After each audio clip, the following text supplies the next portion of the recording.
Hello everyone, welcome to Learner B. I am Shivani Chauhan. इस video में हम लोग देखेंगे क्लास 7 हिंदी की बुक का चैप्टर 15 नीलकंठ। उस दिन एक अतिथि को स्टेशन पहुंचाकर मैं लौट रही थी कि चिड़ियों और खरगोशों की दुकान का ध्यान आ गया और मैंने ड्राइवर को उसी ओर चलने का आदेश दिया। तो जो राइटर हैं, ये चैप्टर जो है महादेवी वर्मा ने लिखा है। तो वो मतलब किसी अपने कोई इनके आए होंगे, गेस्ट होंगे, उनको स्टेशन पे पहुंचाकर वो वापस आ रही थी। तो जो चिड़िया की खरगोशों की दुकान है उसका इन्हें ध्यान आ गया और उसकी तरफ को चल दी। बड़े मियाँ चिड़िया वाले की दुकान के निकट पहुंचते ही उन्होंने सड़क पर आकर ड्राइवर को रोकने का संकेत किया। तो बड़े होंगे कोई, उन्होंने कहा कि भाई रुक जाओ ड्राइवर को। मेरे कोई प्रश्न करने के पहले ही उन्होंने कहना आरंभ किया, सलाम गुरुजी। पिछली बार आने पर आपने मोर के बच्चे के लिए पूछा था। शंकरगढ़ से एक चिड़ी मार 2 मोर के बच्चे पकड़ लाया है। एक मोर है, एक मोरनी। आप पालने, मोर के पंजों से दवा बनती है, सो ऐसे ही लोग खरीदने आए थे। आखिर मेरे सीने में भी तो इंसान का दिल है, मारने के लिए ऐसी मासूम चिड़िया को कैसे दूं? टालने के लिए मैंने कह दिया गुरु जी ने मंगवाए हैं। वैसे यह कमबख्त रोज़गार ही ख़राब है, बस पकड़ो पकड़ो, मारो मारो। तो मतलब ये जो एक्चुअली पता क्या है, ये जो राइटर है ना, इनको जानवर पालने का बड़ा शौक था। तो काफ़ी सारे एनिमल्स को ये पेट बना करके अपने घर में रखा करती थी। तो इन्होंने एक बार बोला होगा किसी से कि भाई मोर हो तो बता देना। तो एक ये है कोई मियाँ साहब, सलाम जी हैं जो भी हैं, इन्होंने मोर के बच्चे पकड़ लिए थे। शिकारियों ने पकड़े होंगे, इनके पास आ गए और मोर के पंजों से दवाई ववाई कुछ बनती होगी। तो इनको मतलब पहले तो ये बेचने वाले थे, पर फिर इन्हें लगा कि मतलब यार मार देंगे इनको। तो इन्होंने फिर उनसे कह दिया कि किसी और ने मंगवाए हैं, मैं नहीं दूंगा। तो इस तरीके की बात ये कर रहे होते हैं। तो इन्होंने, आपको समझ आया ना, एक है राइटर महादेवी वर्मा, एक कोई और पर्सन है जिनके पास मोर हैं। तो वो पहले तो मोरों को बेचने वाले थे और वो जिनको बेचते वो उनको मोर को मार देते। मोर यानी कि पीकॉक। तो पीकॉक को वो लोग मार देते ना। तो इनको मगर ऐसा लगा कि भाई ये तो मार देंगे, तो इन्होंने जिनको ये बेच रहे थे ना पहले मना कर दिया और कहा कि भाई किसी और ने मंगवाए हैं, मैं उनको दूंगा। फिर ये कहने लगे कि भाई हमारा तो पेशा ही ख़राब है और हमें इन जानवरों को मारना पड़ता है। बड़े मियाँ, जो ये सारी बात कौन कह रहे थे? बड़े मियाँ कह रहे थे। अब बड़े मियाँ ने ये सारी बात कह दी। बड़े मियाँ के भाषण की तूफान मेल के लिए कोई निश्चित स्टेशन नहीं है। सुनने वाला थककर जहाँ रोक दें वहीं स्टेशन मान लिया जाता है। तो इसका ये मतलब है कि जो बड़े मियाँ हैं वो खूब बोलते हैं और जब तक कोई उन्हें रोक ना दे तब तक वो रुकते नहीं हैं। इस तथ्य से परिचित होने के कारण ही मैंने बीच में उन्हें रोककर पूछा, क्योंकि अगर उन्हें कोई रोके ना तो वो बोलते ही रहते हैं। तो ये सब तो राइटर को पता था। तो उन्होंने बड़े मियाँ को रोका और बोला, मोर के बच्चे हैं कहाँ? बड़े मियाँ के हाथ के संकेत का अनुसरण करते हुए मेरी दृष्टि एक तार के छोटे से पिंजरे तक पहुंची जिसमें तीतरों के समान 2 बच्चे बैठे हुए थे।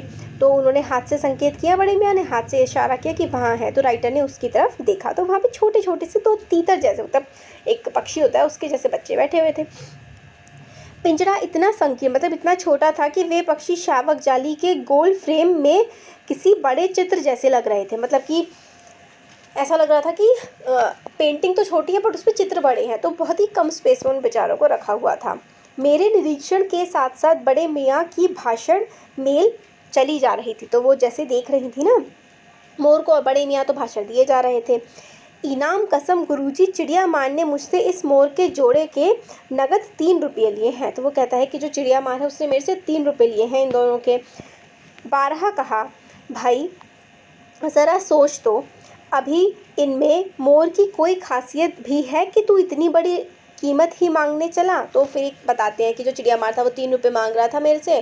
तो फिर मैंने कहा कि मोर जैसे तो है नहीं, अभी तो बस मोर के बच्चे हैं, तो मैं इतने 3 रुपये कैसे दे दूँ? देखिए आज के टाइम में 3 रुपये की कीमत शायद कम है, पर पहले ज़माने में बहुत ज़्यादा होती थी। पहले तो लोगों की सैलरी 1 रुपये हुआ करती थी, आज से कम 50-60 साल पहले। पर वह मूंजी क्यों सुनने लगा? तो वो, ये जो बड़े मियाँ हैं कह रहे हैं, मैं उस चिड़िया मार से कह रहा था कि भाई 3 रुपये में कैसे ले लूँ ये छोटे छोटे बच्चे, बट वो कहाँ मान रहा था। आपका ख्याल करके अछता पछता कर देना ही पड़ा। फिर ये कहने लगा बड़े मियाँ कि आपका ख्याल आया, राइटर से कहने लगा कि आपकी याद आई मुझे, आप मांग रही थी तो फिर मैंने उसको 3 रुपये दे दिए। अब आप जो मुनासिब समझें। अस्तु 30 चिड़िया मार के नाम के और 5 बड़े मियाँ के इनाम के देकर जब मैंने वह छोटा पिंजरा कार में रखा तब मानो वह जाली के चौखटे का चित्र जीवित हो गया। फिर ये कहती हैं कि इन्होंने जो है 3 तो चिड़िया मार के जो पैसे उन्होंने दिए थे और 5 इन्होंने और दे दिए बड़े मियाँ को और उसको रख लिया अपने पास। दोनों पक्षी शावकों के छटपटाने से लगता था मानो पिंजरा ही सजीव और उड़ने योग्य हो गया हो। तो वो इतने छटपटा रहे थे उस पिंजरे में बैठे हुए दोनों के दोनों मोर। ऐसा लग रहा था जैसे कि उस पिंजरे में जान आ गई हो। घर पहुंचने पर सब कहने लगे तीतर है, मोर कहकर ठग लिया है। सब कहने लगे कि भाई तीतर है, मोर कहकर ठग लिया आपको।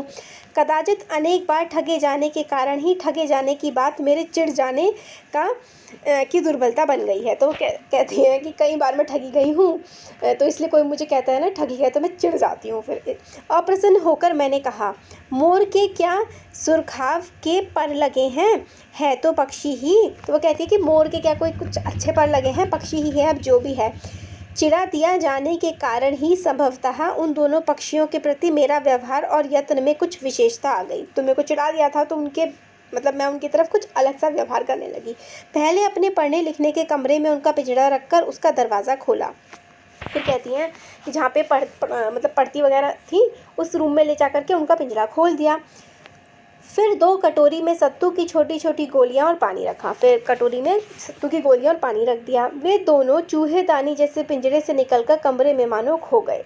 तो ऐसा लगा जैसे पहले तो इतने छोटे से पिंजरे में थे और अब पूरे कमरे में खो से गए थे। कभी मेज के नीचे घुस गए, कभी अलमारी के पीछे। अंत में इस लुका छुपी से थककर उन्होंने मेरे रद्दी कागज़ों की टोकरी को अपने नए बसेरे का गौरव प्रदान किया। फिर कहते जो रद्दी कागज़ की टोकरी थी उस पर जाकर के बाद में वो बैठ गए जब वो थक गए थे उधर भागते भागते। तो 2-4 दिन में वे इसी प्रकार दिन में इधर उधर गुप्तवास करते और रात में रद्दी की टोकरी में प्रकट होते रहते। तो पूरे दिन तो इधर उधर गायब रहते पर रात में जो है सोने के लिए रद्दी की टोकरी पे आकर के बैठ जाते थे। रद्दी वो होते हैं ना जैसे कि वेस्ट पेपर जब यूज़ हो गया जिन पेपरों का। फिर आश्वस्त हो जाने पर कभी मेरी मेज़ पर, कभी कुर्सी पर और कभी मेरे सर पर अचानक अभिभूत होने लगे। तो फिर एकदम कभी उनकी राइटर जिस मेज पे बैठती है उस पर, कभी कुर्सी पर, कभी कभी तो राइटर के सर पे भी आके बैठ जाते थे। खिड़कियों में जो जाली लगी थी पर दरवाज़ा मुझे निरंतर बंद रखना पड़ता था। तो कहते खिड़कियों पे तो जाली लगी थी पर दरवाज़ा मुझे पूरे टाइम बंद रखना पड़ता था। खुला रहने पर चित्रा जो इनकी बिल्ली थी इन नवांगतों का पता लगा सकती थी कि तो बिल्ली खा जाती ना, फिर इसलिए संभाल के रखना पड़ता था। और तब उसके शोध का क्या परिणाम होता यह अनुमान करना कठिन नहीं है। वैसे वह चूहे पर भी आक्रमण नहीं करती, परंतु यहाँ तो 2 सर्वथा अपरिचित पक्षियों की अनधिकार चेष्टा का प्रश्न था। वैसे तो वो चूहों को भी अटैक नहीं करती थी, इनकी बिल्ली मतलब अच्छी थी, बट फिर क्या पता इन पे कर देती। तो उसके लिए दरवाज़ा बंद रहे और ये दोनों उनकी दृष्टि में अरे गहरे मेरी मेज़ को अपना सिंहासन बना ले। यह स्थिति चित्रा जैसी अभिमानी मर्जारी के लिए अहाया ही कही जा सकती। तो कहते हैं कि मतलब वो ये ना कि पेट है कि जैसे छोटे बच्चे होते हैं, छोटे बच्चे की जो मदर होती है अगर वो किसी और बच्चे को लेती है तो बच्चा कितना चिढ़ जाता है। तो इसी तरीके से ये बात कहते हैं कि अगर बिल्ली देख लेती कि ये दोनों मेरे पास बैठे हैं, मेरी मेज कुर्सी पर बैठे हैं, तो वो नाराज़ सी हो जाती है कुछ भी। तो इसलिए इन्होंने दरवाज़ा बंद ही रखा। जब मेरे कमरे का कायाकल्प चिड़िया खाने के रूप में होने लगा तब मैंने बड़ी कठिनाई से दोनों चिड़ियों को पकड़कर जाली के बड़े घर में पहुंचाया जो मेरे जीव जंतुओं का सामान्य निवास है। फिर जब इन्होंने देखा कि इनका कमरा ही चिड़ियाघर बने जा रहा है तो फिर जहाँ पर ये अपने बाकी पेट्स को रखती थी वहाँ पर उन दोनों को ये ले गई। दोनों नवागंतुकों जो देखिए तो जो नवागंतुकों है ना ये होते हैं नए लोग जो आए हुए हैं। तो इन दोनों ने पहले से रहने वालों में वैसा ही कौतूहल जगाया जैसे नववधू के आगमन पर परिवार में स्वाभाविक है। तो जैसे कि परिवार में नई बहू आती है तो सब उसे देखने आते हैं, है ना। इसी तरीके से ये दोनों मोर नए थे तो सारे के सारे, क्योंकि जो राइटर है ना बहुत सारे पेट्स थे इनके, वो सारे पेट इन दोनों को भी देखने लगे। लक्का कबूतर का नाम था लक्का कबूतर नाचना छोड़कर दौड़ पड़े और उनके चारों ओर घूम घूम कर गुटरगू की रागिनी अलापने लगे। तो ये आपका क्वेश्चन है एनसीईआरटी में आगे उसमें कि लक्का कबूतर मतलब जानवरों ने किस तरीके से उनका स्वागत किया या कैसे वो जानवर उनकी तरफ देखने लगे थे, मोरों की तरफ। तो लक्का कबूतर अपना नाचना कूदना छोड़कर इन दोनों के चारों तरफ घूम के गुटरगू करने लगे। बड़े खरगोश सभ्य सभासदों के समान क्रम से बैठकर गंभीर भाव से उनका निरीक्षण करने लगे। तो बड़े खरगोश जो है आराम से बैठ के उनको देखने लगे। ऊन की गोंद जैसे छोटे खरगोश उनके चारों ओर उछल कूद मचाने लगे। तोते मानो भली भांति देखने के लिए एक आंख बंद करके उनका परीक्षण करने लगे।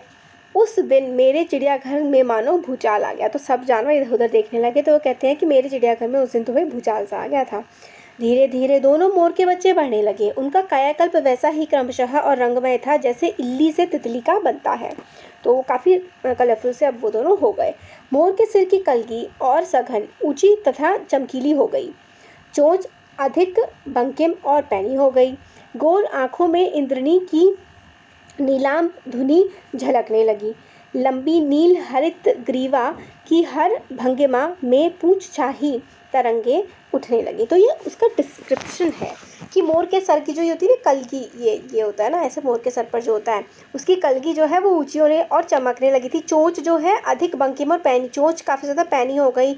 आंखें गोल गोल हो गई और बहुत ही खूबसूरत लगने लगी और उसकी गर्दन नीली हो गई। तो इस तरीके की बातें बताते हैं। दक्षिण वाम दोनों पंखों में सलेटी और सफ़ेद आलेखन स्पष्ट होने लगा। तो जो पंख है उसमें स्लेटी रंग और वाइट कलर आने लगा। पूंछ लंबी हुई और उसके पंखों पर चंद्रिकाओं के इंद्रधनुषी रंग उद्गीत हो उठे। तो जो पूंछ थी ना उसकी वो भी बड़ी हो गई और काफ़ी सारे कलर्स वहाँ पर इंद्रधनुषी मतलब 7 कलर्स दिखने लगे। रंग रहित पैरों को गर्वीली गति ने एक नई गरिमा में रंजित कर दिया। तो जो पैरों में कलर नहीं होता ना, तो फिर भी रंग रहित पैरों में गर्वीली गति, काफ़ी ज़्यादा वो तेज़ चलने लगे। तो वो भी मतलब फास्ट हो गए, तो उनमें भी काफ़ी चेंज आए। उसका गर्दन ऊंची कर देखना, गर्दन को वो उठा कर देखते थे। विशेष भंगिमा के साथ उसे नीची कर दाना चुगना और फिर बहुत ही प्यार से नीचे करके दाना चुगना। पानी पीना, टेढ़ी कर शब्द सुनना और आदि क्रियाओं में जो सुकुमारता और सौंदर्य था उसका अनुभव देखकर ही किया जा सकता है। गति का चित्र नहीं आंका जा सकता। तो कहती है कि ये सारी की सारी चीज़ें, जो खाना खाता था, चलता था, भागता था, ये सारी की सारी चीज़ें अगर आपको एक्सपीरियंस करनी है तो आपको देखना ही पड़ेगा। शब्दों से आप कैसे उसको बयां कर सकते हैं। गति का चित्र नहीं आंका जा सकता मतलब जो स्पीड हो या फिर जो काम हो रहा होता है ना, उसको एक तरह से पिक्चर में नहीं दिखा सकते हैं, है ना। मोरनी का विकास मोर के समान चमत्कारिक तो नहीं हुआ, परंतु अपनी लंबी पूंछ चाही गर्दन, हवा में चंचल कलगी, पंखों की श्याम श्वेत पत्र लेखा मंथर गति आदि से वह भी मोर की उपयुक्त सहचारिणी होने का प्रमाण देने लगी। तो मोर जो है वो ज़्यादा सुंदर होता है, मोरनी इतनी सुंदर नहीं होती है। तो यही कहती है कि मोरनी का जो डेवलपमेंट था, विकास था, वो इतना चमत्कारिक, इतना सुंदर, इतना प्यारा नहीं हुआ था, बट वो वाइट कलर की पूंछ और ठीक ठीक वो भी लगने लगी थी। सहचारिणी मतलब उसके साथ रहने वाली अच्छी, वो भी लगने लगी थी। नीलाभ ग्रीवा के कारण मोर का नाम रखा गया नीलकंठ और उसकी छाया के समान रहने के कारण मोरनी का नामकरण हुआ राधा। तो जो मोर था वो काफ़ी ज़्यादा नीला था, तो उसको ये नीलकंठ कहने लगे और जो मोरनी हमेशा उसके साथ रहती थी इसलिए उसका नाम राधा रख दिया। मुझे स्वयं ज्ञात नहीं कि कब नीलकंठ ने अपने आप को चिड़ियाघर के निवासी जीव जंतुओं का सेनापति और रक्षक नियुक्त कर लिया। मतलब वो एक तरह से नीलकंठ सबका लीडर बन गया था। सवेरे ही वह सब खरगोश, कबूतर आदि की सेना एकत्र कर उस ओर ले जाता जहाँ दाना दिया जाता है और घूम घूम कर मानो सबकी रखवाली करता था। तो सबका ध्यान, सबको लेकर के जाता था जहाँ दाना दिया जाता है और सबकी रखवाली, सबका ध्यान रखता था। किसी ने कुछ गड़बड़ की और वह अपने चीखे चंचू प्रहार से उसे दंड देने दौड़ा। तो कोई गड़बड़ करता था तो उसको वो पनिशमेंट भी देता था। खरगोश के छोटे बच्चों को वह चोंच से उनके कान पकड़कर ऊपर उठा लेता और जब तक वे अंदर न करने लगते उन्हें अधर से लटकाए रहता। तो जब तक वो यहाँ नहीं करने लगते तो वो लटकाए रहता, मतलब उठा लेता था। कभी कभी उसकी पैनी चोंच से खरगोश के बच्चे का कर्णभेद संस्कार भी हो जाता, मतलब कान बेंध जाते थे। पर वे फिर कभी उसे क्रोधित करने का अवसर न देते। क्रोधित होने का दंड विधान के समान ही उन जीव जंतुओं के प्रति उसका प्रेम भी असाधारण था। मतलब वो पनिशमेंट भी देता था, प्यार भी बहुत करता था। प्रायः वह मिट्टी में पंख फैलाकर बैठ जाता और वे सभी उसकी लंबी पूंछ और सघन पंखों में छुपेला सा वो खेलने लगते, छुआछूत कह रही हूँ, छुपन छुपाई खेलने लगते थे। ऐसी ही किसी स्थिति में एक सांप जाली के बाहर पहुंच गया। सब जीव जंतु भागकर इधर उधर छिप गए। केवल एक शिशु खरगोश सांप की पकड़ में आ गया। तो मतलब सांप जो है सांप ने एक खरगोश को पकड़ लिया था। सब लोग भाग गए थे बट एक छोटा बच्चा खरगोश पकड़ लिया।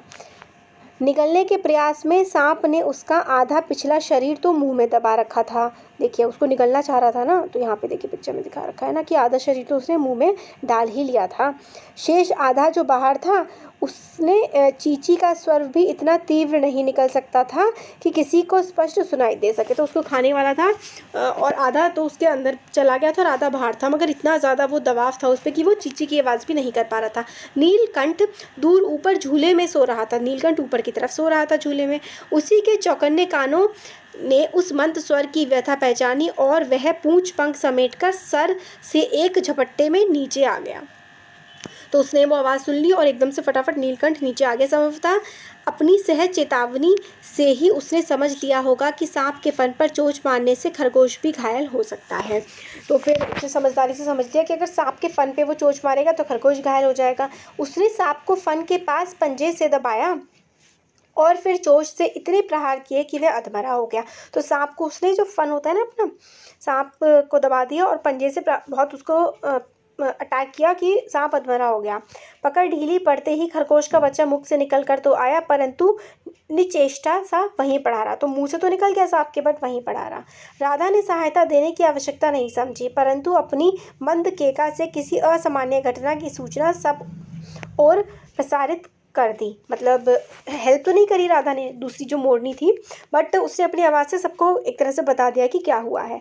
माली वहाँ पहुँचा, फिर हम सब भी वहाँ पहुँचे। नीलकंठ जब सांप के 2 खंड कर चुका तब उस शिशु खरगोश के पास गया और रात भर उसे पंखों के नीचे उसे उष्णता देता रहा। मतलब खरगोश के पास गया और अपने पंख फैलाकर उसको गर्मी सी देता रहा। कार्तिकेय ने अपने युद्ध वाहन के लिए मयूर को क्यों चुना होगा, यह उस पक्षी का रूप और स्वभाव देखकर समझ में आ गया। तो जो कार्तिकेय हैं, अगर आपको पता है कि कार्तिकेय कौन है तो आप मुझे कमेंट सेक्शन में बताइएगा। तो कार्तिकेय के जो वाहन होते हैं वो मोर होते हैं। तो ये कहते हैं कि मोर ने जिस तरीके से रक्षा करी, तो इसी समय समझ में आ गया कि कार्तिकेय ने अपने वाहन के रूप में मोर को क्यों चुना था। मयूर कला प्रिय वीर पक्षी है, हिंसक मात्र नहीं। इसी से उसे बाज, चील आदि की श्रेणी में नहीं रखा जा सकता, जिनका जीवन ही क्रूर कर्म है। तो कहते हैं कि मयूर जो है वो कला प्रिय पक्षी है, हिंसक सिर्फ दूसरों पर अटैक नहीं करता, इसलिए हम उनको सांप जो है बाज, चील की तरह नहीं आंकते हम इसको, मोर को। नीलकंठ में उसकी जातिगत विशेषताएं तो थी ही, उसका मानवीकरण भी हो गया था। मेघों की सांवली छाया में अपने इंद्रधनुष के गुच्छे जैसे पंखों को मंडलाकार बनाकर जब वह नाचता था, तब उस नृत्य में एक सहजात लय ताल रहता था। आगे पीछे दाहिने बाएं क्रम में घूमकर वह किसी अलक्ष्य सम पर ठहर जाता था। तो नीलकंठ के बारे में आगे बताती हैं कि अपने मोरों जैसी तो उसमें विशेषताएं थी ही, मगर इंसानों जैसी विशेषताएं भी उसमें आने लगी थी। जब जैसे कि बादल आ जाते थे तो वो अपने जो गुच्छा था ना, उसके पंख थे, उसको फैला करके बैठ जाता था और डांस करता था। आईने दाईने घूम घूम कर जो है वो एक तरह से खूब खुश होकर के नाचता था। राधा नीलकंठ के समान नहीं नाच सकती थी, परंतु उसकी गति में भी एक छंद रहता था। वह नृत्य मग्न नीलकंठ की दाहिनी ओर के पंख को छूती हुई बाहर बाईं ओर निकल आती थी और बाएं पंख को स्पर्श कर दाहिनी ओर। तो मतलब कभी बाएं लेफ्ट पंख पे जाती, कभी राइट पंख पे जाती। और इतना अच्छा डांस तो नहीं करती थी जितना नीलकंठ करता था, पर थोड़ा बहुत कर लेती थी। उसकी परिक्रमा, और नीलकंठ के चारों तरफ घूमती थी। उसकी परिक्रमा मतलब होता है चारों तरफ घूमना। परिक्रमा में एक पूरक ताल परिचय मिलता था। नीलकंठ ने कैसे समझ लिया कि उसका नृत्य मुझे भाता है, यह तो नहीं बताया जा सकता, परंतु अचानक एक दिन वह मेरे जाली घर के पास पहुंचते ही अपने झूले से उतरकर नीचे आ गया और पंखों पर सतरंगी मंडलाकार छाता तानकर नृत्य की भंगिमा में खड़ा हो गया।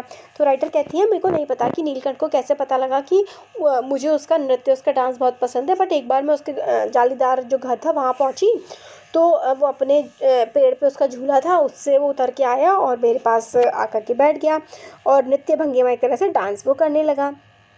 प्रायः मेरे साथ कोई ना कोई देशी विदेशी अतिथि भी पहुंच जाता था और नीलकंठ की मुद्रा को अपने प्रति सम्मानपूर्वक समझकर विस्मय विभूत हो उठता था। तो वो कहती है कि मेरे साथ कोई ना कोई गेस्ट या देश का हो या फ़ॉरेन से आया हुआ कोई गेस्ट हो वहाँ पहुंचता था, तो नीलकंठ जिस तरीके से मतलब आता था मेरे पास, डांस करके दिखाता था, उन लोगों को भी बड़ा ही एक्साइटिंग और सम्मानपूर्वक, मतलब जैसे कि उनका कोई रिस्पेक्टफुल काफ़ी उन्हें लगता था। विदेशी महिलाओं ने उसे परफेक्ट जेंटलमैन की उपाधि दे डाली। जिस नुकीली पैनी चोंच से वह भयंकर विषधर को खंड खंड कर सकता था, उसी से मेरी हथेली पर रखे हुए बुने चने ऐसे कोमलता से हौले हौले उठाकर खाता था कि हंसी भी आती थी और विस्मय भी होता था। फिर कहती है कि मेरी हथेली से चने उठा उठाकर इतने प्यार से वो खाता था। फलों के वृक्षों से अधिक उसे पुष्पित और पल्लवित वृक्ष भाते थे। उसे फूलों वाले पेड़ ज़्यादा अच्छे लगते थे फलों के पेड़ से। वसंत में जब आम के वृक्ष सुनहली मंजरियों से लद जाते थे, अशोक नए लाल पल्लवों से ढक जाता था, तब जाली घर में वह अब इतना अस्थिर हो जाता कि उसे बाहर छोड़ देना पड़ता। तो जाली घर में जो उनके एक तरह से होता है ना, जाल का घर बना देते हैं, वो वसंत ऋतु में बड़ा परेशान हो जाता था और उसे बाहर ही रहना उस समय पसंद होता था। नीलकंठ और राधा की सबसे प्रिय ऋतु वर्षा थी। मेघों के उमड़ जाने से पहले ही वे हवा में उसकी सजल आहट पा लेते थे और तब उनकी मंद केका की गूंज अगूंज जो है तीव्र से तीव्रतर होती हुई मानो बूंदों के उतरने के लिए सोपान पंक्ति बनाने लगती थी। तो ये बताती हैं कि जो वर्षा ऋतु आती है उससे पहले ही, बारिश के पड़ने से पहले ही इनको पता लग जाता था और ये जो है राधा को और नीलकंठ को, और ये अलग अलग आवाज़ें निकालने लगते थे। मेघ के गर्जन के ताल पर ही उसके तन में नृत्य का आरंभ हो जाता। तो जैसे ही मेघ जो है, बादल जब गरजना शुरू होते तो इनका डांस शुरू हो जाता। फिर मेघ जितना अधिक गरजता, बिजली उतनी अधिक चमकती, बूंदों की रिमझिमाहट जितनी तीव्र होती, नीलकंठ का नृत्य वेग उतना ही अधिक बढ़ता जाता। जितना तेज़ बारिश होती उतना ही तेज़ वो डांस करता था और उसकी केका का स्वर उतना ही मंद से मंद्रतर होता जाता और जो केका था वो भी उतना ही उसका उस हिसाब से, बारिश के हिसाब से घटता बढ़ता जाता। वर्षा के थम जाने पर वह दाहिने पंजे पर दाहिना पंख और बाएं पर बायां पंख फैलाकर सुखाता। जब बारिश ख़त्म हो जाती तो फिर वो अपने पंखों को सुखाता था। कभी कभी वे दोनों एक दूसरे के पंखों से टपकने वाली बूंदों में चोंच से पी कर पंखों का गीलापन दूर करते। तो एक दूसरे के पंखों की चोंच से पानी पी के उनको सुखाते थे। इस आनंदोत्सव की रागिनी में बेमेल स्वर कैसे बज उठा, यह भी एक करुण कथा है। तो मतलब ये सब कुछ इतना अच्छा सा सब कुछ चल रहा था, बट इसमें एक बहुत ही ख़राब सी चीज़ क्या हुई, ये क्या है। एक दिन मुझे किसी कार्य से नखास कोने से निकलना पड़ा और बड़े मियाँ ने पहले के समान कार को रोक लिया। इस बार किसी पिंजरे की ओर नहीं देखूंगी, यह संकल्प करके मैंने बड़े मियाँ की विरल दाढ़ी और सफ़ेद डोरे से कान में बंधी ऐनक को ही अपने ध्यान का केंद्र बनाया। तो बड़े मियाँ फिर से इन्हें मिल गए और फिर वो तो हमेशा अपने जानवर बेचने के चक्कर में लगे रहते थे। तो राइटर ने कहा कि मैंने सोच लिया था कि अब मैं किसी भी उसकी तरफ नहीं देखूंगी, पिंजरे की तरफ। और फिर ये कहती है कि मैंने बड़े मियाँ के ऐनक के कोने में ही अपना ध्यान लगा दिया सारा। पर बड़े मियाँ के पैरों के पास जो मोनी पड़ी थी उसे अनदेखा करना कठिन था। मोनी राधा के समान ही थी। उसने मूंछ से बंधे दोनों पंजों की उंगलियां टूटकर इस प्रकार एकत्र हो गई थी कि वह खड़ी ही नहीं हो सकती थी। तो मतलब उसके पैरों में चोट लगी थी मोनी के। दूसरी एक और बोली थी राधा के अलावा ना, जो बड़े मियाँ के पास थी। बड़े मियाँ की भाषण मेल फिर दौड़ने लगी। देखिए गुरुजी, कमबख्त चिड़िया मारने बेचारी का क्या हाल किया। ऐसे कभी चिड़िया पकड़ी जाती है? आप न आई होती तो मैं उसी के सर पर इसे पटक देता। पर आपसे भी यह अधमरी मोरनी ले जाने को कैसे कहूँ। तो कहते कि अधमरी मोरनी ले जाने को आपको भी कैसे कहूँ। सारांश ये है कि 7 रुपये देकर मैं उसे अगली सीट पर, तो 7 रुपये दिए उस मोरनी के राइटर ने उसे अगली सीट पर रखवा कर घर ले आई। एक बार फिर मेरे पढ़ने लिखने का कमरा अस्पताल बना। तो पढ़ने लिखने के कमरे में उसको रख दिया। पंजों की मरहम पट्टी और देखभाल करने पर वह महीने भर में ठीक हो गई। उंगलियां वैसी ही टेढ़ी मेढ़ी रहीं, परंतु वह ठूंठ जैसे पंजों पर डगमगाती हुई चलने लगी। जब उसे जाली घर में पहुंचाया गया तो नाम रखा गया कुब्जा। नाम के अनुरूप वह स्वभाव में भी कुब्जा ही प्रमाणित हुई। तो कुब्जा मतलब अच्छे स्वभाव की नहीं रही, निकली वो। अब तक नीलकंठ और राधा साथ रहते थे। अब कुब्जा उन्हें साथ देखते ही मारने दौड़ने लगती थी। चोंच से मार मार कर उसने राधा की कलगी नोच डाली। तो मतलब इतनी खराब स्वभाव की थी वो, उसने राधा की कलगी उसने नोच नोच के खराब कर दी, पंख नोच डाले। कठिनाई यह थी कि नीलकंठ उससे दूर भागता था और वह उसके साथ रहना चाहती थी। नीलकंठ तो उससे दूर भागता था और वो नीलकंठ के साथ रहना चाहती थी। ना किसी जीव जंतु से उसकी मित्रता थी, ना वह किसी को नीलकंठ के समीप आने देना चाहती थी। तो वो चाहती थी नीलकंठ के पास कोई ना जाए, वही रहे बस। उसी बीच राधा ने 2 अंडे दिए, जिनको वह पंखों में छिपाए बैठी रहती थी। पता चलते ही कुब्जा ने चोंच मार मार कर राधा को ढकेल दिया और फिर अंडे फोड़कर ठूंठ जैसे पैरों से सब ओर छितरा दिए। तो मतलब इतनी बदतमीज थी वो कुब्जा कि उसने अंडे भी फोड़ दिए राधा के। इस कलह कोलाहल से और उससे भी अधिक राधा की दूरी से बेचारे नीलकंठ की प्रसन्नता का अंत हो गया। तो नीलकंठ राधा से बेचारा दूर रहता था और ये सब हुआ तो राधा मतलब नीलकंठ बहुत परेशान सा रहने लगा। कई बार वह जाली के घर से निकलकर भागा। एक बार कई दिन भूखा प्यासा आम की शाखाओं में छिपा बैठा रहा, जहाँ से बहुत पुचकार कर मैंने उतारा। एक बार मेरी खिड़की के शेड पर छिपा रहा। मेरे दाना देने जाने पर वह सदा की भांति पंखों को मंडलाकार बनाकर खड़ा हो जाता, पर उसकी चाल में थकावट और आंखों में एक शून्यता रहती थी। तो मतलब वो थोड़ा सा थका परेशान रहने लगा। अपनी अनुभवहीनता के कारण ही मैं आशा करती रही कि थोड़े दिन बाद सब में मेल हो जाएगा। तो ये कहती है कि मतलब मेरे को ही अनुभव नहीं था, मुझे लगा सब लोग मिलजुल के रहने लगेंगे थोड़े समय में। अंत में 3-4 मास के उपरांत एक दिन सवेरे जाकर देखा कि नीलकंठ पंख फैलाए धरती पर उस प्रकार बैठा हुआ है जैसे खरगोश के बच्चे को पंख में छिपाकर बैठा था। फिर 3-4 महीने बाद जब मैंने जाकर देखा तो नीलकंठ ऐसे ही बैठा हुआ था जैसे पंख फैला के उसने खरगोश के बच्चे को बचाया था। मेरे पुकारने पर भी उसके ना उठने पर संदेह हुआ, तो इन्होंने बुलाया बट वो उठा ही नहीं। वास्तव में नीलकंठ मर गया था। क्यों? उत्तर तो अब तक नहीं मिल सका है। ना उसे कोई बीमारी हुई, ना उसके रंग बिरंगे फूलों के स्तबक जैसे शरीर पर किसी चोट का चिन्ह मिला। तो कोई चोट भी नहीं थी, कोई बीमारी भी नहीं थी। मैंने अपने शॉल में लपेटकर उसे संगम ले गई। जब गंगा के बीच धार में उसे किया गया तब उसके पंखों की चंद्रिकाओं से प्रतिबिंबित होकर गंगा का चौड़ा पाट एक विशाल मयूर के समान तरंगित हो उठा। फिर ये गंगा ले गई और उसको मतलब बहा दिया पानी में, और फिर कहती हैं कि जैसे कि वो चमकता था ना हमेशा, उसी तरीके से उसने गंगा को भी चमका दिया। नीलकंठ के ना रहने पर राधा तो निश्चेष्ट सी कई दिन कोने में बैठी रही। कई बार भागकर लौट आया था अतः वह प्रतीक्षा के भाव से द्वार पर दृष्टि लगाई रहती थी। तो वो कई बार भाग गया था नीलकंठ और फिर लौट भी आया था, इसलिए हमेशा राधा सोचती थी कि आ जाएगा। पर कुब्जा ने कोलाहल के साथ खोज ढूंढ आरंभ की। कुब्जा उसको ढूंढने लगी। खोज के क्रम में वह प्रायः जाली का दरवाज़ा खुलते ही बाहर निकल आती थी और आम, अशोक, कचनार आदि की शाखाओं में नीलकंठ को ढूंढती रहती थी। एक दिन आम से उतर ही रही थी कि कजली एलेशियंस कुतिया थी, बिछ थी, सामने पड़ गई। स्वभाव के अनुसार उसने कजली पर चोट से प्रहार किया। परिणामतः कजली के 2 दांत उसकी गर्दन में लग गए। इस बार उसका कलह, कोलाहल और द्वेष प्रेम भरा जीवन बचाया ना जा सका। तो मतलब कजली पर अटैक, जो कुब्जा थी उस पर अटैक हो गया, बट वो उसको बचा नहीं सके। परंतु इन 3 पक्षियों ने मुझे पक्षी प्रकृति की विभिन्नता का जो परिचय दिया है वह मेरे लिए विशेष महत्व रखता है। तो ये राइटर कहती हैं कि मतलब ये 3 पक्षी थे और इन तीनों का स्वभाव कितना ज़्यादा अलग था। नीलकंठ सबसे कितना प्यार करता था और ये जो कुब्जा थी ये सबसे कितनी नफरत करती थी। राधा अब प्रतीक्षा में ही दुकेली है। आषाढ़ में जब आकाश मेघाच्छन्न हो जाता है तब वह कभी ऊंचे झूले पर, कभी अशोक की डाल पर अपनी केका की तीव्रतर करके नीलकंठ को बुलाती है। तो कहती है कि अब राधा ही उसका इंतज़ार कर रही है और जब आषाढ़ का महीना आता है तो जब मेघ आ जाते हैं, बारिश का महीना जब आ जाता है तो झूले पे बैठकर वो कू की आवाज़ कर करके नीलकंठ को बुलाती है। तो ये चैप्टर था, बहुत ही मतलब लास्ट में आकर के थोड़ा दुख भरा सा चैप्टर हो गया था, बट चलो कैसा भी है, हो गया चैप्टर कंप्लीट। Thank you.